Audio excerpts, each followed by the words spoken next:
I am so grateful to have gone after armamitis. That was an amazing discussion about Get Real, Get Better. We were talking about GRGB last year at this event when it was still gaining some traction. So to hear how much it has matured over the last year is really impressive. So I'd like to frame our conversation today about process improvement and how as leaders you all handle that in your organizations, both government and industry.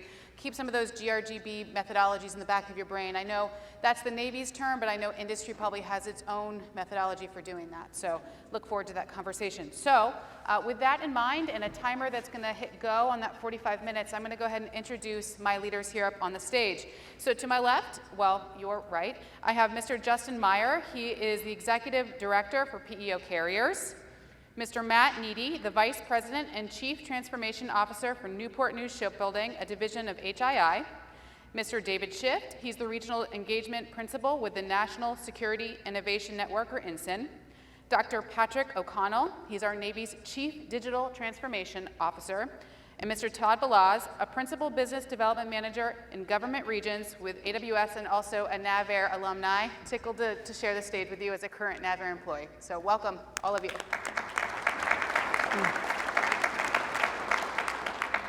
So we're going to start today, like we did yesterday, with an icebreaker question. I've asked each human to pick a number out of the cup, which correlates with a question. Anyone want to go first? I'll go first. All right, what's your number? I've got number 3. What would the title of your autobiography be? Driving change. Change? Change. Do you want to elaborate on change? Part of what I'm in a job I enjoy most. I've been at Newport News for 32 years, held a variety of jobs. I think they're still trying to find the job that I do the best, but I think I'm in it. I love to make things better. From a strength standpoint, I'm a maximizer and an activator. So I'm, as a Chief Transformation Officer for Newport News now for the last 9 months, I'm in the perfect job and I love what I do. Great, thank you. Who's next? You want to go next? All right, what's your number? Lucky number 11. If you could pick up a new skill in an instant, what would it be? Well, I guess considering the state of the industrial base, welding, no. I'll hire you. That's right. No, but I've always been fascinated with language and being able to communicate with a wider audience. So if I could just be able to just speak all languages with all people, that'd probably be something that I would like to do as soon as I get hired on to be a welder at Newport News. All right, sir, what you got? What number? Number 1. What's the best? Oh, this is a deep one. What's the best piece of advice you've ever been given? Be really good at what you do and be known to be really good at what you do. Could you repeat that one more time? Just be really good at what you do. Get like invested. I mean, because when you graduate from college, 4 years after that, you're not going to be doing what you learned in college. So you could be moving around like every 4 years. Be really good at what you do, and be known to be really good at what you do. Thank you. All right, you want to go next, Mr. Sure. Schiff? 12. If you could meet any historical figure and choose them as your teammate, who would it be? I think I always default to Abraham Lincoln. I think it's kind of hard to go wrong there. I would ask him how to improve the way our country is moving right now. Great, thank Hopefully, you. also our Navy. And sir, you are number 17. What is your number 1 travel tip or hack? I've been to about 90 countries now, and so I actually have a lot of them. Like don't drink the water in India. But I think actually, is your mic on? Could you press your button really quickly? it is. Can you guys hear him okay? Maybe it's just me. No? Ah, I bet that's it. Now try. Going now? That works. Can you hear me now?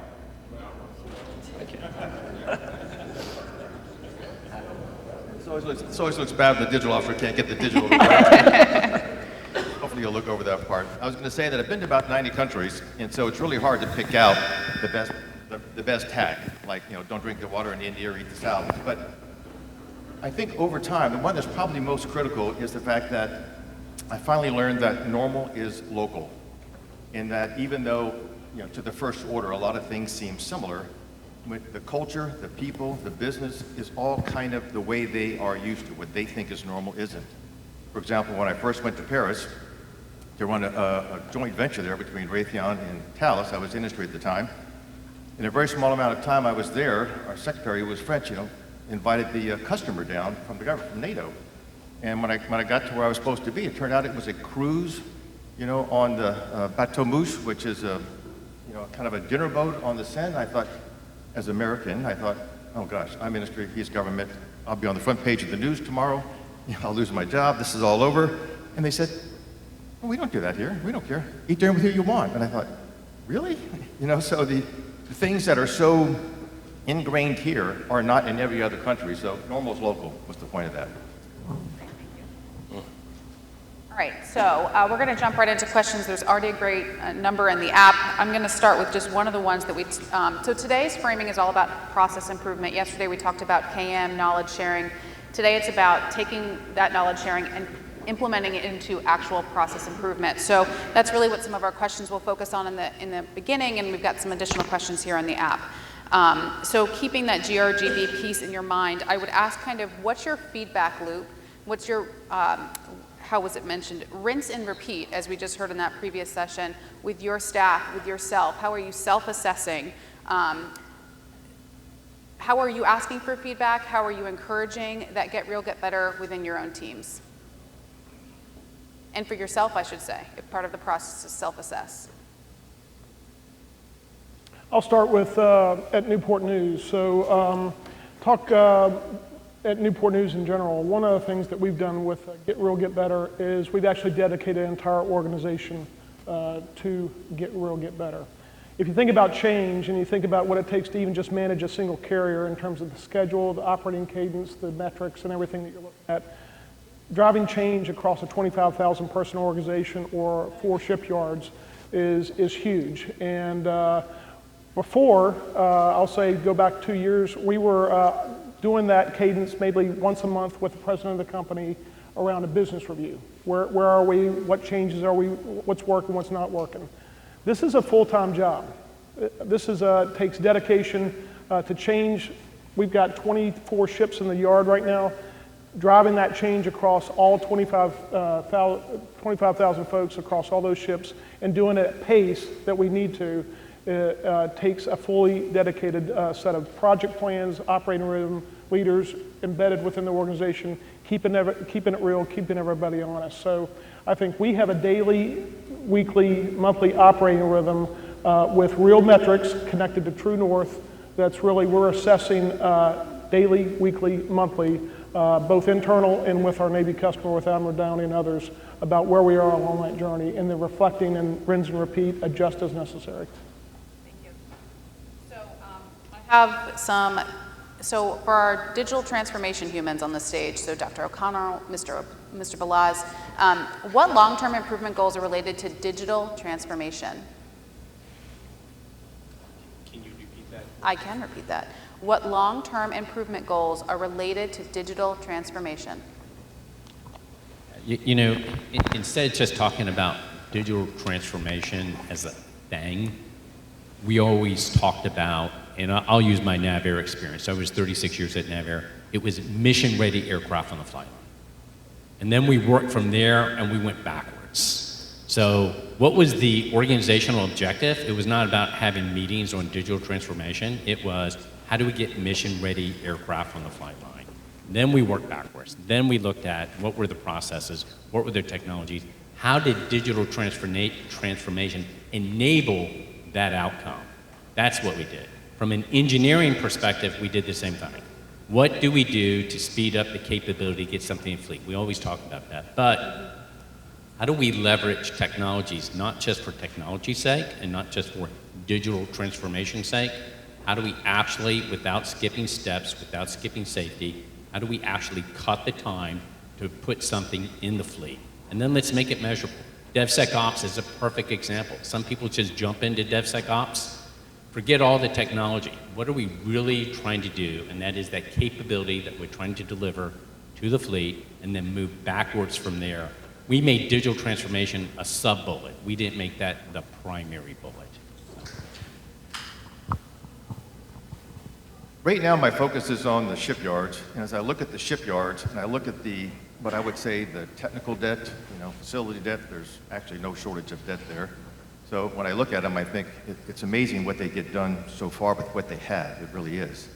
But as I look at what could be true, I look at, there's some basic rules of thumb that people in the industry use. I'm an HQE, I came from industry, I'm going back to industry. So I sometimes use a lot of industry examples, but it's not like, typically in today's world, most people try to automate 50, 60% of the back office, lesser like 30, 40% of the mid office, and then they leave the front office with the people, so it becomes a judgment and experience kind of a story as opposed to a manual effort. And so when I look at what we're trying to do right now, I'm thinking that the concept of a smart shipyard would be a good place to go, for the shipyards today, how to make them, primarily, digitally based. It doesn't mean that people go.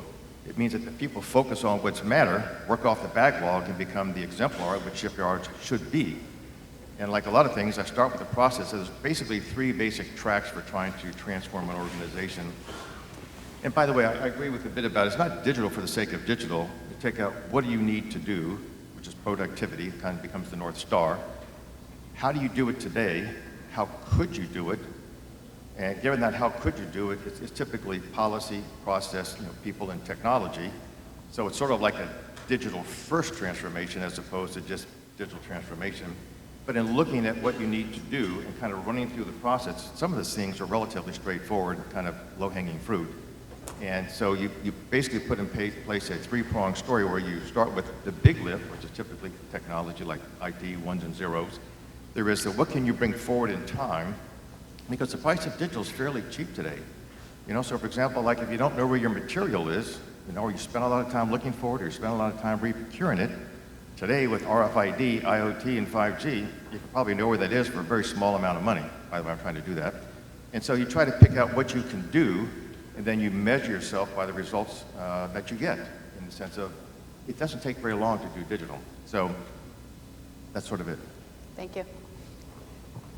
Sorry, I just want to kind of build on that. And so I think one of the things that we've seen in my career of successful transition is having the end user in mind, and how is, right, not doing digital for digital's sake, right? How are we making the end user's life work better? How are we improving their process, reducing their burden, their work?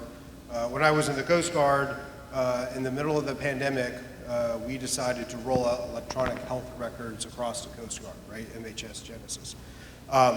And one of the things we did prior to the actual rollout was spend about 2 months at each of the individual clinics, kind of doing some prep work, some testing, some making sure that all their IT peripherals are up to date and ready to go. And so it was an easy transition. And during that, we had a lot of conversations with the clinicians on how this is going to make their life better, right? So we got buy-in by the end user community instead of just pushing out tools. I mean, there's 100, we could all think about 100 different times where they've just rolled out a digital tool. You've showed up and you're like, what is this? So I think digital transformation is really about making the end user's ability to do their work faster, cheaper, better, and not digital for digital's sake. Thanks. And you can keep your mic on because the next question's for you. What are both the hardest and easiest things to improve in carrier availabilities? What made one difficult and what made the other easy? And certainly anyone can answer that question. I just thought I would start with him. What makes it, I think too, so I was recently out at the 71 Tapia Hot Wash, which was really great as a former TR sailor myself, right? I think one of the things that I think Chris kind of brought it up was there's so much more similarities between Tapias and RCOHs than there are between PIAs and DPIAs. And so I think one of the things that we're starting to learn and through Admiral Downey's strategic reengineering look is how are we going to use Carrier Team 1 leverage, the lessons learned and things that we're learning from Tapias into RCOHs, right? And how are we going to get better? Because RCOHs have recently not gone as well as anyone has wanted. So how are we going to get better? I think some of the good things that we are doing well, that we've gotten better, is the planning pillar. I don't know where Aaron is and the CPA team. But so the planning pillar stuff, I mean, there's metrics all about, right, the modernization and the planning pillar, the 3-star MOA, getting things out to the left, and having the ability to get that package lock ready to provide a consistent package, right, out, I think has been one thing that we've done a lot better, and there's a lot more. We got to get better at it and continuously improve, right, rinse and repeat, but I think that's one thing that we've done pretty well. Thanks. Anyone else want to, no pressure here. Okay, I think he answered it lovely. Okay, so this is actually from Mr. Schiff. What do you believe is the most efficient way to share knowledge between private and public sector? And what do you believe is the main barrier that keeps us from being more efficient? I think from NSIN's perspective, working between the Navy, the DoD, and industry partners, both traditional and non-traditional, how would you talk to that? Yeah, so can you guys hear me? So a lot of what we do is event-driven. So we try to do some of the things you see online, like hackathons and prize challenges, ways to engage industry, usually in pursuit of a specific technology that, in your case, the Navy is looking for right now. So in some cases, it's a process improvement or a business-related improvement, but in some cases, it's technology, and a lot of folks hear about AI, and some of you have been talking about it this week, like what's the way to make AI actionable? Well, we do things where, it's like, how do we use AI to improve cybersecurity on a ship? Or, it's, a lot of things about improving the way we do shaft inspections out in PSNS Bremerton.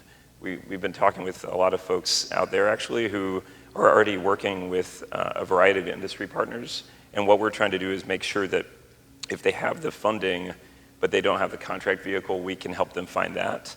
If they have the vehicle but not the funding, we help, look around the Navy. There's always money under the couch cushions, so to speak. So I think it's one of the interesting things about Big Navy is that it seems like we're always flush with cash and then we're always short, right? So sometimes it's because funding has been obligated to programs that are just kind of flailing. And I think one thing that we're trying to do is make sure we talk to the Navy about what is the thing that we can stop doing so that we can enable something else. But again, a lot of things are about connecting industry and the military in like an event-driven opportunity. So I was at Naval X for a few years, and a lot of what we were doing was just trying to have these conversations. You've heard a lot of the folks on stage talk about just the language we use, being open to new things. And I remember the head of contracts, Ms. Shaver, Dazn P, was talking about, I think we have a lot of reticence as civilians in the Navy, where I came from, talking to industry. Like, oh, I'm only allowed to talk to you in certain events and at Tech Expo when everyone's watching. But Ms. Shaver had said, you are allowed to and encouraged to speak to industry except at certain parts of a contract. So it's incumbent on us to take a little bit of time each week or each month to find out what else is out there. So that's really what we are trying to enable and empower. NSIN has 12 programs that OSD funds. They're all available to you, and no matter which part of the Navy you're in. Thanks. Can I add to that? Please. Just from my perspective is that Admiral Paparo and China don't really care what badges we have on, whether it's private or public. And forums like this are really helping us better network and share best practices. We had Norfolk Naval Admiral Select Wolfson's team over a week ago Friday, and talking about the same exact, we basically have the same exact problems that we're trying to solve. We have material challenges, we have workforce issues, trying to integrate technology in the best possible way. And I think the more that we share what we're doing in forums like this, network not up and over and down, but at all levels, to share what we're doing and how we can do it better, I think is key. Having submarines and carriers, I can tell you that the maturity, and Admiral Dowling and I have talked about this as well, the submarine Navy and Chris and NR. The submarine Navy has nothing like this on the scale of maturity. And I've got an example. Chuck Longacre, I know many of you all know, as one of our OCC leads. We actually solved a submarine issue on the deck plate through our OCC using Carrier Team 1 network, okay? So it was through that connection, those connections, public to private, that we were able to get something done and get a submarine back where it needed to be using this network right here. So I want to applaud you all for this and do everything we can to replicate that in other areas of the Navy. I am going to turn it over to the audience. I know I had one human who had a question. I'm going to come to you, and sir, then I'll come to you next.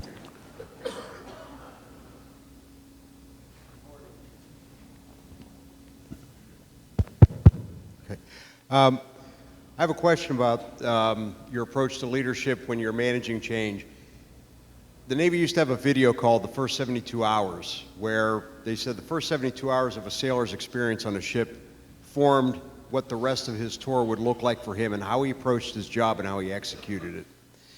And as leaders, when you go into a job as a new leader, I know the executive director for carriers has been here for 7 months. We're getting ready to have a new PEO and so forth. And I think it's also relevant to when you're trying to transform an organization or make some sort of significant changes to it.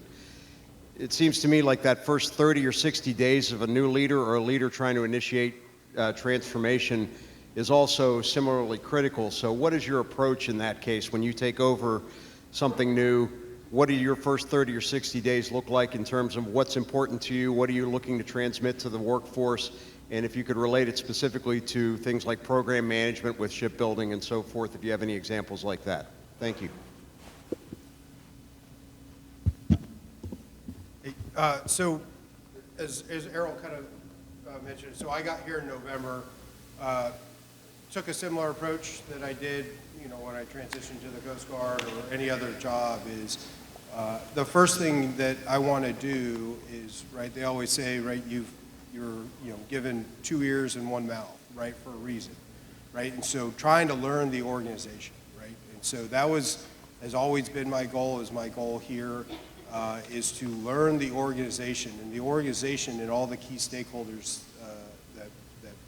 that play into it. So understand, in my personal appearance, some of the leaders that haven't been successful that I've seen have come in and on day 1 or day 7, right, thrown down edicts, thou shalt change this. And they don't know the organization, right? And so I think the biggest thing that I've learned, I'm still trying to do here, is learn the organization, learn where I can help, learn where I can elevate and remove barriers. And that's been kind of the core principle that coming into an organization, as well as ensuring that I'm aligning and executing, right, the PEO's vision for the organization, right? Ensuring that, right, in a lot of real sense, the XO, the PEO, right? I'm the execution arm for the PEO's vision, right? And so learning to understand his mission, vision, values, and how I can help implement that across the organization. But you can't do that if you don't know the organization. So that's the biggest thing for me, is to try to understand the larger carrier network and how I can help remove barriers so that we can all get better together. Thanks. Mr. Balazs? Yeah, I would say, so I'll pull back my experience at NavAir. We did airworthiness. And so when you are in a new organization, there are some things you do not, if you are doing great at them, don't break them. Okay, don't just come in for change. I would say from a leadership perspective, really learn the organization, listen, but you're not the one who's going to be doing the work. I think that role of the leader should be the blocker. And really, because when you're listening to that workforce, you get to use your role, and you get to use it in that first 90 days as the new card. And you get to go into, whether it's a Pentagon or industry base, you get to be the blocker for the workforce, who is really where the work is being done. So what you really want to do is make sure that you're not in the, hey, I have a vision, I'm going to tell everyone what it is and go quiz them and test them and everything else. It's sort of like, you guys are getting the work done. Maybe something I can do in my role can make it better for you. So what role do I play? Let the leader take the action items, and let those action items be the things that are removing blockers from the workforce. I was going to add one thing to the basic theme here, and the fact of getting to know your organization when you first show up. Part of what I found in my experience is knowing an organization is actually knowing it top to bottom and left to right.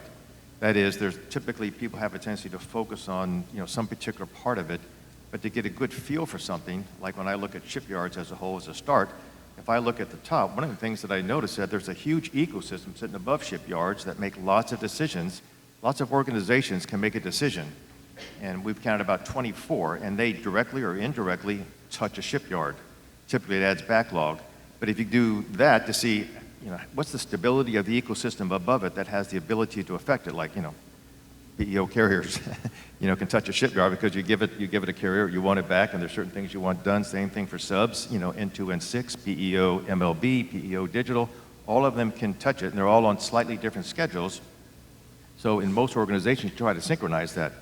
The other thing is to go to the other end of the story, from top down to bottom up, where you talk with the folks and you see what is the life, you take a look at the mission, what are the things that are most important or the critical path, what do the workers face on a day-to-day basis, how do they do their job, how do they execute it.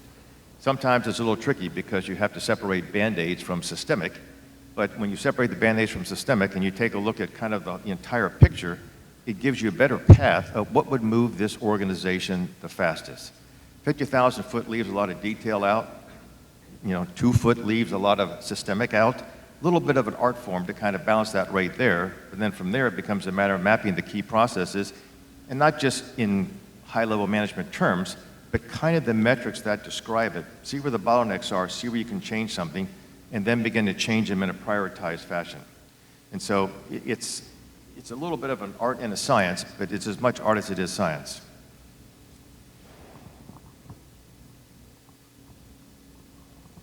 Hey, good morning. So I think it was the CEO of IBM caught headlines here within the last couple of weeks as he briefed out his quarterly report, saying that he anticipated, roughly 30,000 employees, 20-ish% of his workforce within the next 5 years will be replaced by AI, and had already stopped or significantly slowed hiring in those areas to account for that.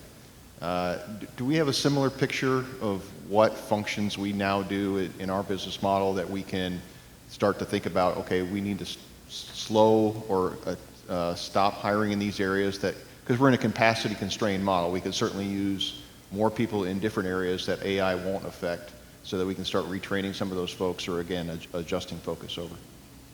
Are you looking at me? Sadly, I guess. To some extent, there's going to be a lot of new technologies, and there's always going to be the threat of job loss. But it's also an opportunity in the fact that new jobs are going to come into existence to kind of move how we do what we do. There's generally not going to be less work. Some of the work will go faster, some of the work will be more accurate because technology can do that. But there's always the issue of what comes next. Data science is a big field. Data analytics is a big field. And so what you used to do over here, you may become something new.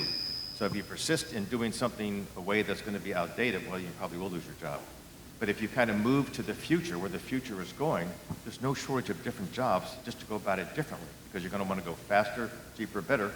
That takes energy to do that. So I think AI is an opportunity. I think for, it could be a downer for some people, but I think broadly it's going to be an upper, because it creates a whole lot of new jobs that don't exist today. I think it's a balance. Yeah, I would say the first wave is really to enable what we're doing today to go faster, more efficient. There's no lack of work. We know we got to get ships out faster. Two examples that we've done here recently at Newport News, just very basic. One above the shop floor, one on the shop floor. A lot of the folks that we are hiring and even frontline supervision haven't even lived through a submarine or a carrier life cycle. So a lot of the information and knowledge that they're sharing, we're trying to figure out through digital and other things of how to push that to them in a more insightful way. We were finding that we were losing buyers above the shop floor, and so therefore we were looking at our material, we weren't placing orders on time, we weren't getting the right things in. Buyers, we had a lot of attrition in the buying office. So how do we enable those buyers to be more efficient? We actually took 10 years of buying data, and this is where I think we could even aggregate that across the entire enterprise. Where do we supply parts that are going to use the system, AI, to tell us where we needed to focus today. If I had a buyer queue of 1,000 things, what's the most important thing that they could go expedite and get in and help to do that? That has improved the efficiency and on-time delivery of material already within the last 18 months by over 15%. And we've seen buyer attrition improve just based on we're making it easier for them to do their job. On the shop floor, we have the welding machines. We've actually worked with Lincoln, and we've got both productivity, an app on the foreman's phone and the general foreman's phone. They can see when people are lighting off, when they're not. They know where to direct attention, how much weld metal is being laid down each day, such that we're having productivity win-loss measures. It's actually, we've gamified welding. We've seen welding in a lot of the shop areas go up by as much as 40%. So I now need less welders, so I'm better enabling the welder, taking a lesser demand. And now we're working on the quality measures of control with Lincoln of how do I have a lane assist for a welder real time into those welding applications. So just two examples. So we have time for about one more question. I want to turn it over to the audience and make sure, does anyone else have one from here? Okay. As a communications professional, I'm going to very selfishly pick the next one because I really like it. How can you communicate the goals of Navy leadership down to the working level on a daily basis? Today was the first time I learned about the background of Get Real, Get Better. Until today, it was just a slogan. And so even for our non-GRB civilians on the stage, same idea, right? How are you communicating your culture down to everyone? So it's more than a tagline. It's more than a branding effort. It's really, it's the work, it's the feedback loop that you're actually looking to capture. So I'd like to tie the last question into that one, which is a lot of the things that AI can offer us. Instead of thinking of only the threats, I think the opportunity, like you mentioned, is we get a lot of Navy guidance, right, from the CNOG down to what ComNav see, all the instructions. What if we used AI to kind of synthesize and synopsize a lot of the guidance we get that we know not everyone in the Navy is able to process on time, right? As leaders, and also the folks, at the deck plates, the sailors, and folks buying everything we have, most of them don't have time to sit there and read every instruction. Even when we say, I'd really like you to read this, at best you're probably getting front page only. What if we used the ChatGPT type of functionality, including what I think Microsoft and other companies are incorporating now, to say, what, as a leader, what are the top 3 things that I need to communicate from this document? And we can get that down to even planning documents. So I think there are a lot of opportunities there to both communicate faster and better. And then as leaders, hopefully, it gives us more time to actually read more of the documents we need to and quickly get through the ones that we just need to be aware of. That's great, thank you. Okay, look, I did it with 8 seconds left, Kelly. Thank you all again for today. This was a blast. I really appreciate you being open to this opportunity and spending your time with us this morning, being open to icebreaker questions, plus all the other ones that you didn't know you were going to get. So I hope you all enjoyed the experience, and I appreciate everybody for your questions, both in person and on the app. So thank you. Thank you.